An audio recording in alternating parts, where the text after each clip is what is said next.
مشاعرہ دیوبند میں جناب سید عقیل حسین صاحب کی دی جاتی ہے، دیارہ ہوگا، تمام مہمان باقی ہیں ان کو مہربانی ہوگی۔ آپ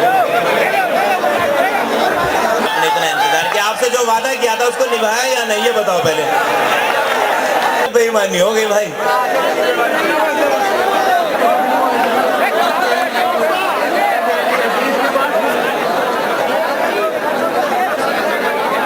مگر کوئی بھی چیز جب انتظار کے بعد میسر آتی ہے تو وہ محظوظ بھی کرتی ہے اور مزہ بھی دیتی ہے۔ ایک تو یہ گزارش آپ حضرات سے ہے کہ ہم نے پہلی بار یہ آپ کی خدمت کی کہ انڈو پاک مشاعرے کا انعقاد کیا۔ پاکستانی شورا کو مدعو کرنے میں کن کن دشواریوں کا سامنا ہوا، اگر اس کو بیان کیا جائے تو شاید پورا مشاعرہ اسی میں ختم ہو جائے گا۔ لیکن خوشی کی بات یہ ہے کہ تمام پریشانیوں اور مشکلات کے بعد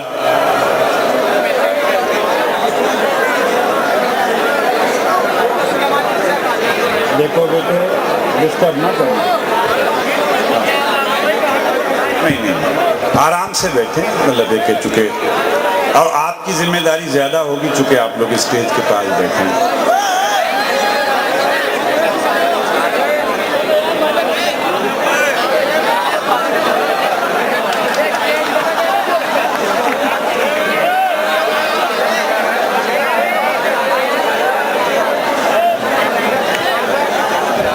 بہرحال لوگوں کے ذوق شوق کی بات ہے، مگر یہ کہ نظم و ضبط باقی رکھنا آپ کی ذمہ داری ہے۔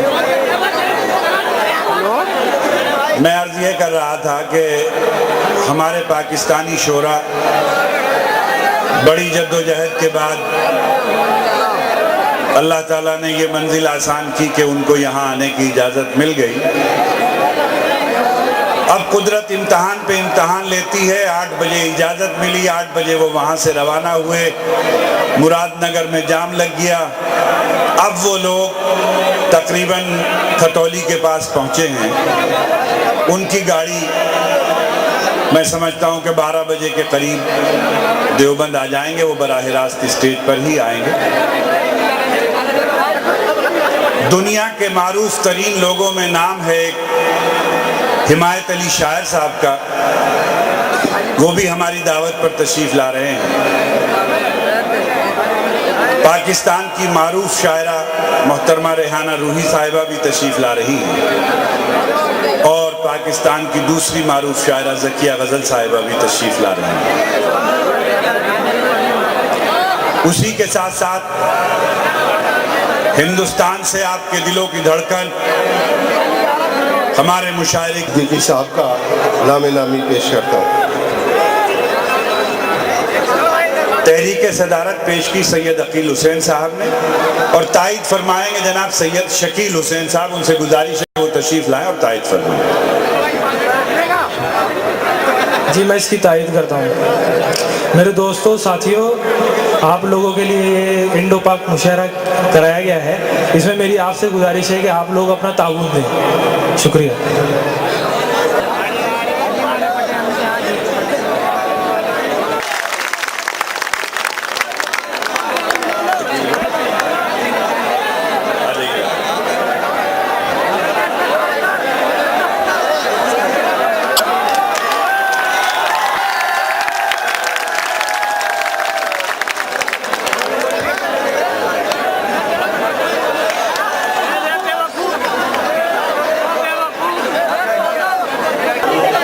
محترم المقام جناب حسیب صدیقی صاحب، برادر محترم مہمان خصوصی جناب ڈاکٹر راحت اندوری صاحب، مشاعرے کے سرپرست محترم جناب ڈاکٹر نواز دیوبندی صاحب، محترم سید عقیل حسین میاں صاحب، اور برادرم سید شکیل حسین ایڈوکیٹ صاحب، کنوینر مشاعرہ، ڈائس پر بیٹھے ہوئے تمام شعراء کرام، شاعرات، دیوبند کی علمی سرزمین کے محترم سامعین، گو ایک مشت خاک سے بڑھ کر نہیں ہوں میں، گو ایک مشت خاک سے بڑھ کر نہیں ہوں میں، پھر بھی ہوا کے رحم و کرم پر نہیں ہوں میں، گو ایک مشت خاک سے بڑھ کر نہیں ہوں میں، پھر بھی ہوا کے رحم و کرم پر نہیں ہوں میں، لوگوں نے ایک صلیب کی زینت بنا دیا، میں چیختا رہا کہ پیغمبر نہیں ہوں میں۔ محترم حاضرین، دنیا بڑی آزمائش و بڑے امتحان کی ہے۔ اس دنیا میں کوئی کام، کوئی تعمیری کام برپا کرنے کے لیے اپنے کو بڑی آزمائش اور امتحان میں ڈالنا پڑتا ہے۔ دیوبند میں پاکستان جو ہمارا پڑوسی ملک ہے، اس کے شورائے کرام کو یہاں آنے کی اجازت ملنے میں 2 دن تک محنت و مشقت کرنی پڑی۔